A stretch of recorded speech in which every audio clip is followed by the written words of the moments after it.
નમસ્કાર મારા વહાલા ગુજરાતના ખેડૂત મિત્રો. તો મિત્રો આજે આપણે વિડીયોમાં 11 મોટા સમાચારની વાત કરીશું અને 23મો હપ્તો ક્યારે મળશે તે આપણે વિડીયોમાં જોઈશું. તો મિત્રો વિડીયોને શરૂ કરતા પહેલા ચેનલ પર નવા હોય તો ચેનલને સબસ્ક્રાઇબ કરી દેજો. ચોમાસા જેવી સિસ્ટમ 7થી 10. ગુજરાતમાં ગરમી અને ઉકળાટ વચ્ચે કમોસમી વરસાદનો સિલસિલો હજુ ચાલુ છે. ભારતીય હવામાન વિભાગ IMDની તાજી આગાહી અનુસાર આજે એટલે કે 5 એપ્રિલે રાજ્યના અનેક જિલ્લાઓમાં ગાજવીજ અને પવન સાથે હળવાથી મધ્યમ વરસાદ પડી શકે છે. ત્યારબાદ 7 એપ્રિલથી નવા પશ્ચિમી વિક્ષેપ એટલે કે વેસ્ટર્ન ડિસ્ટર્બન્સના પ્રભાવથી ફરી એકવાર માવઠું પડવાની સંભાવના છે. ગુજરાત અને ઈરાન જૂના મિત્રો. ગુજરાતની ઈરાનના ઇતિહાસમાં ખાસ જગ્યા. સોશિયલ મીડિયા પ્લેટફોર્મ એક્સ પર એક પોસ્ટમાં મુંબઈ સ્થિત ઈરાન દૂતાવાસે કહ્યું કે ભારત અને ખાસ કરીને ગુજરાત અમારા ઇતિહાસમાં ખાસ સ્થાન ધરાવે છે. દૂતાવાસે ગુજરાતના ઉપમુખ્યમંત્રી હર્ષ સંઘવીના પોસ્ટને શેર કરતા જવાબ આપ્યો. સંઘવીએ LPG ટેન્કરના સુરક્ષિત પસાર થવાની બાબતને ભારતની કૂટનીતિની જીત બતાવી. જાત્રા કરવા 50,000 રૂપિયા મળશે. કૈલાસ માનસરોવરની યાત્રા આધ્યાત્મિક દ્રષ્ટિએ અત્યંત પવિત્ર અને શારીરિક રીતે ખૂબ જ પડકારજનક માનવામાં આવે છે. ગુજરાત સરકારના ઉદ્યોગ અને ખાણ વિભાગ દ્વારા સંચાલિત કૈલાસ માનસરોવર યાત્રા સહાય યોજના 8631નું મુખ્ય હેતુ રાજ્યના શ્રદ્ધાળુઓને આ કઠિન યાત્રા માટે આર્થિક પ્રોત્સાહન પૂરું પાડવાનો છે. મળવાપાત્ર લાભ. આ યોજના હેઠળ પાત્રતા ધરાવતા દરેક યાત્રિકને 50,000 રૂપિયા એટલે કે 50,000 રૂપિયાની સીધી આર્થિક સહાય આપવામાં આવે છે.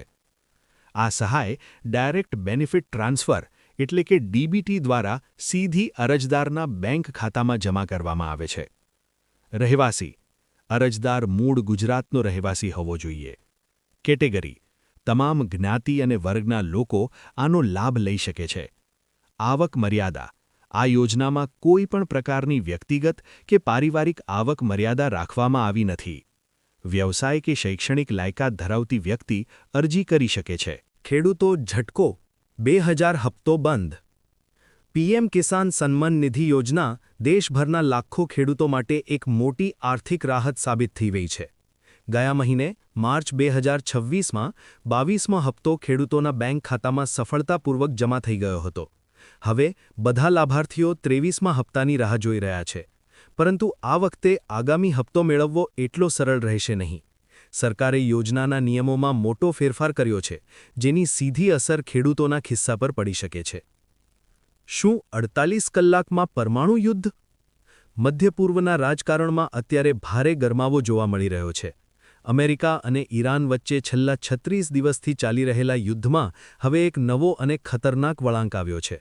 અમેરિકન રાષ્ટ્રપતિ ડોનાલ્ડ ટ્રમ્પે ઈરાનને સીધી અને સ્પષ્ટ ચેતવણી આપતા 48 કલાકનું અલ્ટિમેટમ આપ્યું છે. ટ્રમ્પે કહ્યું છે કે જો ઈરાન નિર્ધારિત સમયમાં હોર્મુઝ સ્ટ્રેઇટ નામનો મહત્વનો દરિયાઈ માર્ગ નહીં ખોલે તો તેને બરબાદ કરી દેવામાં આવશે. ખેડૂતોની આવક વધારવા નવી યોજના.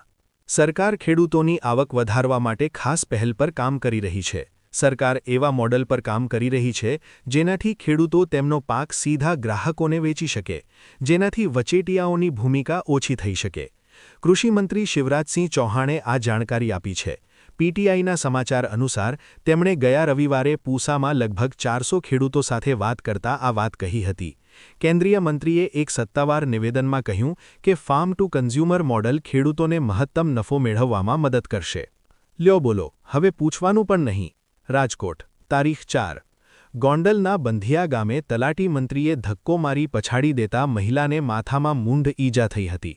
2 વર્ષ થઈ ગયા, શૌચાલયની સહાય હજુ કેમ ન આવી તેમ પૂછવા ગયેલા મહિલાને તલાટીએ ધક્કો મારી પાડી દીધી હતી. ગૌરીબેન રાઠોડને માથામાં મૂંઢ ઈજા થતાં તત્કાલ રાજકોટ સિવિલમાં ખસેડાયા હતા. આ અંગે મળતી માહિતી અનુસાર ગૌરીબેન કિશોરભાઈ રાઠોડ ઉંમર વર્ષ 40 રહે બંધિયા ગામ તાલુકો ગોંડલ ગઈ તારીખ 1 એપ્રિલના રોજ બપોરે 1 વાગ્યા આસપાસ બંધિયા ગામે પંચાયત ઓફિસે હતા ત્યારે તલાટી મંત્રીએ ધક્કો મારતા માથે શરીરે ઈજા થતાં રાજકોટ સિવિલમાં દાખલ થયા હતા. સોના ચાંદીમાં ભારે તેજી. સોનાના ભાવમાં ઐતિહાસિક ઉછાળો. સરકારના નવા ઇમ્પોર્ટ નિયમોને કારણે ભાવ હજુ વધવાની શક્યતા. 10 ગ્રામના ભાવ 1,51,00,000ને પાર.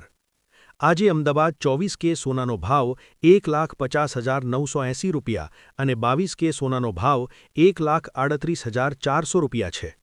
આંતરરાષ્ટ્રીય બજારમાં સ્પોટ ગોલ્ડ $4,591ને પાર. ચાંદીના ભાવમાં પણ 5,000 રૂપિયાનો વધારો, કિલોના 2,50,000 રૂપિયા. ભારતને ઘરમાં ઘૂસી મારીશું, પાકિસ્તાન. પાકિસ્તાનના વિદેશી મંત્રી ખ્વાજા આસિફે ફરી ભારત વિરુદ્ધ ભડકાઉ નિવેદન આપ્યું છે. તેમણે કહ્યું કે ભવિષ્યમાં યુદ્ધ થશે તો ભારતીયોને ઘરમાં ઘૂસીને મારીશું. ખ્વાજા આસિફનું આ નિવેદન રક્ષામંત્રી રાજનાથસિંહ દ્વારા પાકિસ્તાનને આપેલી ધમકી બાદ આવ્યું છે, જેમાં રક્ષામંત્રી રાજનાથસિંહે કહ્યું હતું કે જો મહિલાઓને 37,000 રૂપિયા ભેટ.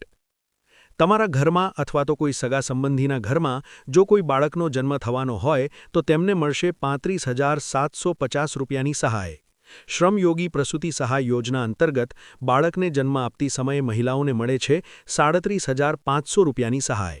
આ યોજનાનો લાભ લેવા માટે તમારે એક ઓનલાઈન ફોર્મ ભરી સબમિટ કરવાનું હોય છે, જેના માટે મમતા કાર્ડ, ડોક્ટરનું પ્રમાણપત્ર, રાશન કાર્ડ, પાસબુક, મહિલાનું આધાર કાર્ડ તેમજ સોગંદનામું આ તમામ ડોક્યુમેન્ટની જરૂર પડશે.